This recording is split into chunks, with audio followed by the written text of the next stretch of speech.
আজকে আমরা যেই বিষয়টা নিয়ে কথা বলবো সেটা হচ্ছে trading psychology. Welcome back to our channel. আমি ডক্টর অরিন্দম ভট্টাচার্য। তো চলুন আজকের ভিডিওতে আমরা মেনলি ট্রেডিং সাইকোলজি নিয়ে কথা বলবো। ট্রেডিং সাইকোলজি কিভাবে কাজ করে এবং সবচেয়ে বড় কথা হচ্ছে গীতার সাথে, ভগবত গীতার সাথে ট্রেডিং সাইকোলজিকে আমরা কিভাবে যোগাযোগ করতে পারি। আমি অনেকবার স্টুডেন্টদের বলি, আমি এটা আজ থেকে না 2020-21 সাল থেকে যবে থেকে ক্লাস করাচ্ছি তবে থেকে এই কথাটা খুব বলি যে ট্রেডিং সাইকোলজির উপরে কিন্তু গীতার খুব বেশি গুরুত্ব আছে। সেগুলো কি? এখন যখনই ট্রেডিং সাইকোলজির কথা হয়, গীতার কথাটা আমি কেন আনি? ভগবত গীতাতে একটা ভারতের অমূল্য রত্ন বলতে পারি। আমি বারবার বলি এটা কোনো আধ্যাত্মিক চেতনা না, এটা আমার কাছে একটা পিসফুল মাইন্ডের জন্য একটা বলতে পারেন মোটিভেশনাল বই হিসাবে আমি এটাকে ভীষণভাবে দেখি।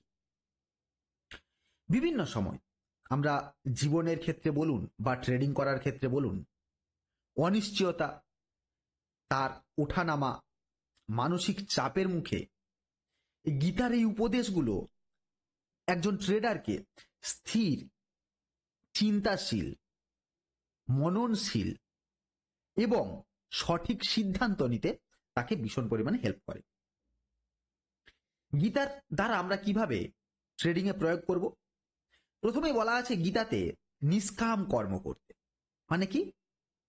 কর্ম করে যাও, ফলের আশা করো না, কর্মে মন দিন, ফলের প্রতি। গীতা বলে কর্মে অধিকার মাত্র, ফলের অধিকার তোমার নেই। তো ট্রেডিং এ প্রয়োগ কিভাবে করব? প্রতিটি ট্রেডকে যদি একটা নিরপেক্ষভাবে বা উইথাউট বায়াসনেস আমরা যদি কোনো ট্রেডকে দেখি, তাহলে কি হয়? আপনি সঠিক সিদ্ধান্ত গ্রহণ করতে পারবেন। এখন এই ট্রেডিং এর এইসব বায়াসনেস কথা বলার আগে আপনাদের একটু দেখাতে হবে যে কি হয়েছে না হয়েছে। আমি আজকের দিনে জাস্ট আপনাদের একটু দেখাই, তাহলে বিষয়টা ক্লিয়ার হয়ে যাবে। চলুন, কোথায় কি নেওয়া ছিল আমি সমস্ত কিছু এখানে দেখাচ্ছি। আজকের মোটামুটি পক্ষে টোটাল পিএনএল দাঁড়িয়েছে 31,861 টাকার মতো।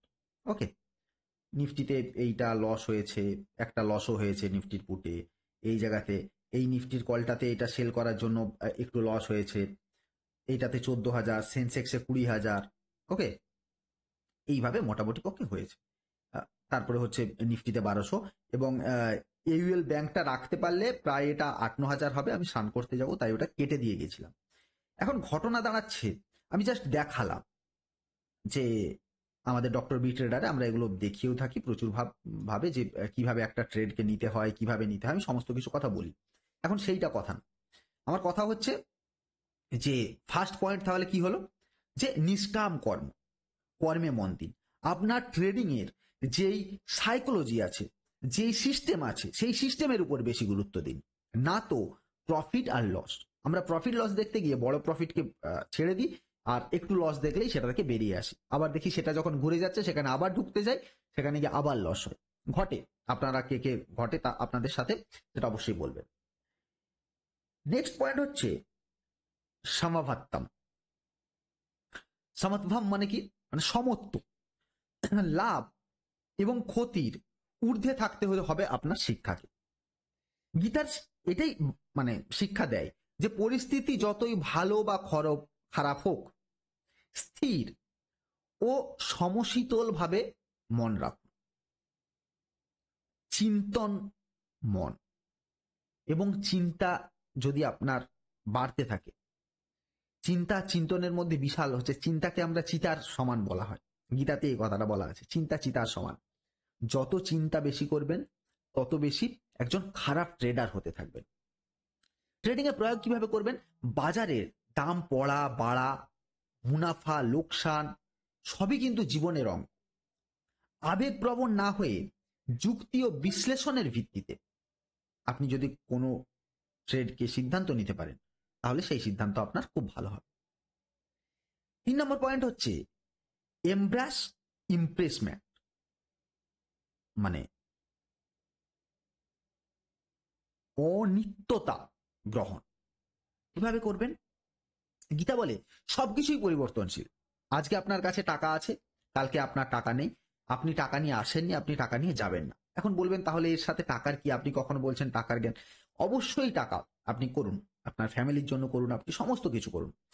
ট্রেডিং এ এই যে সবকিছু পরিবর্তনশীল, কিভাবে বাজার কখনো স্থিতিশীল নয়, তা কখনো এই ক্রমাগত পরিবর্তনকে মেনে নিতে হবে। গেন বা লস কখনোই স্থায়ী নয়, প্রফিটটাও আপনার কাছে স্থায়ী হয়ে থাকবে না, লসটাও আপনার কাছে স্থায়ী হয়ে থাকবে না। তাই এটাকে বেশি গুরুত্ব দেবেন না। এবং ট্রেডিং এও যদি দেখেন পরিবর্তনশীল হচ্ছে, আজকে সেবির এক ধরনের আসছে রুলস, কালকে আবার সেবির নতুন রুলস আসছে, পরশুদিন মার্কেটের কোনোটা ট্রেড হচ্ছে, উইকলি এক্সপায়ারি আজকে চলে যাচ্ছে কালকে ফিরে আসছে, এভাবে হতেই থাকে।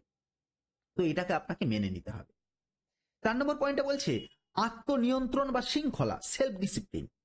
গীতার কথায় যে নিজেকে জয় করাই হচ্ছে আসল শক্তি। তো লড়াইটা আপনার নিজের সাথে। ট্রেডিং এর সময় লোভ, ভয় মানে ফিয়ার, গ্রিড বা অন্যান্য আবেগের যদি আপনি বশবর্তী হয়ে আপনার পূর্ব নির্ধারিত স্টপ লস বা টার্গেট, সেটাকে আপনাকে অনুসরণ করতে হবে। আপনি একটা ট্রেড নেওয়ার আগে দরকার পড়লে লিখে রাখুন, আমি এখানে দেব স্টপ লস, এখানে দেব টার্গেট, সেটা অবশ্যই হতে বাধ্য। 5 নম্বর হচ্ছে পেশেন্স আর এথিক্স। ধৈর্য এবং নৈতিকতাই আপনাকে ভালো পথে এগিয়ে নিয়ে যাবে। গীতা শিক্ষা দেয় যে সৎ পথে ধৈর্য ধরে রাখতে। ট্রেডিং এ দ্রুত আপনারা কি করেন যে লাভের আশায় অনেক ঝুঁকিপূর্ণ একটা পদক্ষেপ নিয়ে ফেলেন, যা কখনোই পরীক্ষিত নয়। তাই পরীক্ষিত কৌশলকে অনুসরণ করুন। মানে কি, যেটাকে অলরেডি আপনি ব্যাক টেস্টিং করেছেন সেই কৌশলকে অবলম্বন করুন এবং সত্যতা এবং নৈতিকতার সাথে আপনি ট্রেড করুন। 6 নম্বর পয়েন্টে বলছেন স্বধর্ম, মানে কি স্বধর্ম, নিজের পথে চলুন। গীতা বলে যে নিজের কর্তব্য পালন করাই শ্রেয়। ট্রেডিং এ অন্যের কথায় ট্রেড না নিয়ে নিজের শিক্ষাকে গুরুত্ব দিন, কল টিপস না নিয়ে নিজের শিক্ষাকে গুরুত্ব দিন, এবং সেই শিক্ষাকেই নিয়ে আপনি একজন ভালো ট্রেডার হতে পারবেন। তো অন্য কাউকে নকল করার কোনো প্রয়োজন নেই। আপনি আপনার লক্ষ্য অনুযায়ী, এর আজকে এই প্রফিট হলো, ওর কালকে ওই প্রফিট হয়েছে, প্রফিট লস দুটোই হতে থাকবে। তো আমাদের ওই দিকে বেশি না গুরুত্ব দিয়ে এটাকে নেবেন না। তাহলে গীতার কি কি আমরা উদাহরণ পেলাম, যে ফলের প্রতি আসক্তি করা যাবে না, হার বা গেন মানে প্রফিট বা লস কোনোটাতেই আবেগ দেখানো যাবে না, সমত্ব রক্ষা করতে হবে, লাভ ক্ষতিতে ধৈর্য এবং অবিচল মন নিয়ে আপনাকে থাকতে হবে, আত্মনিয়ন্ত্রণ করতে হবে, সেলফ ডিসিপ্লিন থাকতে হবে, লোভ ভয় কোনোটাই নয়। আর আপনার যে ট্রেডিং স্ট্র্যাটেজি, সেই স্ট্র্যাটেজিতে অটল থাকতে হবে আপনাকে। নৈতিকতা এবং ধৈর্য রাখতে হবে, স্বচ্ছ পথে ধৈর্য সহকারে যে কোনো সিদ্ধান্ত নিতে হবে, পরিবর্তনকে স্বীকার করতে হবে, বাজারের ওঠানামা স্বাভাবিক, এটাকে মেনে নিয়েই আপনাকে চলতে হবে। আপনি যদি ভগবদ্গীতার এই ব্যাপারগুলোকে মেনে চলতে পারেন, আমি আপনাদের জন্য এই জন্য বানালাম যে আমাকে অনেকেই স্টুডেন্টরা জিজ্ঞাসা করেন স্যার গীতার সাথে কিভাবে অ্যাপ্লাই করব। আমি কিছু পয়েন্ট তাই তৈরি করেছিলাম এবং সেই পয়েন্টগুলোকেই আপনাদের জন্য এখানে তুলে ধরলাম। এই পয়েন্টগুলোকে কিভাবে আপনারা অ্যাপ্লাই করে গীতার সাথে ট্রেডিংকে একটা পাঞ্চ করতে পারবেন এবং একজন ভালো ট্রেডার হয়ে উঠতে পারবেন। সেটা সুইং ট্রেডার হোক, সেটা ইন্ট্রাডে ট্রেডার হোক, সেটা অপশন ট্রেডার হোক, প্রত্যেকটা ট্রেডারের জন্য কিন্তু খুব গুরুত্বপূর্ণ ফলাফল। কারণ ট্রেডিং এর ভালো ভালো বইও তো আছে। ট্রেডিং সাইকোলজির উপরে আমাদের মার্ক ডগলাসের আছে trading in a zone, psychology of trading, ভালো ভালো বই আছে। তো উনিও একই কথা বলেছেন যে লোভ ভয়কে নিয়ন্ত্রণ করতে, পরিকল্পনাতে দৃঢ় থাকতে, প্রতিটা ট্রেডকে নিরপেক্ষভাবে দেখতে, ঝুঁকিকে রিস্ক ম্যানেজমেন্ট করতে, নিজের ভুলকে স্বীকার করে নিতে এবং সেটা থেকে শিখতে, এবং দীর্ঘমেয়াদী একটা ধারাবাহিকতায় ফোকাস রাখতে, এবং অতিরিক্ত আত্মবিশ্বাস, ওভার কনফিডেন্ট আবার মানে একদম কনফিডেন্ট না থাকা, দুটোই কিন্তু খুবই ডিস্টার্ব করে আপনাকে।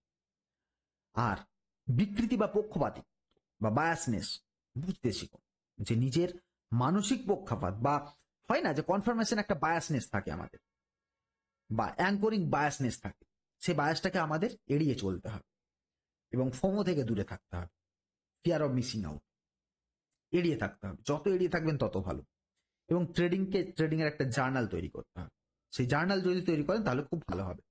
আমি আগের দিনের ভিডিওটা একটু দেখবেন, আমি এখানে মার্কেটের ক্ষেত্রে কি কি বলেছিলাম। যে মার্কেট 888 এবং ম্যাক্সিমাম 788, যদি 888 ব্রেক করে তবেই 788 দিকে লক্ষ্য রাখবেন, নইলে ওখান থেকে বাউন্স ব্যাক করে চলে যাবে। আজকের দিনে যান মার্কেট গিয়ে একটু খুলে দেখুন, মার্কেট অলরেডি 25,000 কত অবধি গেছে, 80 অবধি গেছে, এবং 25,122 অবধি যাওয়ার সম্ভাবনা বেশি। যদি 122 ব্রেক করে তাহলে 222ও যেতে পারে। আজকে সোমবার এই দিন, এবং আপনারা মিলিয়ে নেবেন কি হয়। এটা শিক্ষার গুরুত্ব, এটা কোনো বায়াসনেসের কথা না, এটা লজিক্যাল কথা। যে রিলায়েন্সের রেজাল্ট ভালো, এইচডিএফসি ব্যাংকের রেজাল্ট ভালো, এগুলো এফেক্ট করে মার্কেট, এবং এইগুলোই আমি বোঝানোর চেষ্টা করি, শেখানোর চেষ্টা করি। যাই হোক, আমাদের ক্লাসেও এই ব্যাপারগুলো নিয়ে আলোচনা হয়। যদি কারো ইচ্ছে যায়, আমি শিখতে চাই, আমার শেখাটা দরকার, তাহলে এখান থেকে শিখতে পারেন। আমার জায়গা সব সময়ের জন্য খালি, আমি আগেও বলছি এখনো বলছি, মানে আমার জায়গা সব সময়ের জন্য খালি আপনাদের জন্য। এবং চেষ্টা করুন কিছু শেখার, নতুন কিছু শেখার, কিভাবে অ্যাপ্লাই করব গীতার প্ল্যানকে। ট্রেডিং এ তো সাইকোলজিটাই মেন, সাইকোলজিকে বেশি গুরুত্ব দিন। টেকনিক্যাল অ্যানালিসিস তো আমরা শিখবই, ফান্ডামেন্টাল অ্যানালিসিস তো আমরা শিখবই, তো এইগুলোকে শেখার সাথে সাথে সাইকোলজির উপরে বেশি গুরুত্ব দিন। যাই হোক, ভিডিওটা একটু অন্য ধরনের বানালাম, আশা করছি আপনাদের ভালো লাগবে। ভালো লাগলে অবশ্যই লাইক করতে ভুলবেন না, চ্যানেলটাকে সাবস্ক্রাইব করতে ভুলবেন না, এবং বেল বাটনটা অবশ্যই দাবাতে ভুলবেন না। চলুন আজকের মতো ভিডিও এখানে শেষ করছি। থ্যাংক ইউ, বাই বাই, খুব ভালো থাকবেন, সুস্থ থাকবেন, আবার দেখা হচ্ছে একটা নেক্সট ভিডিওতে। Bye bye.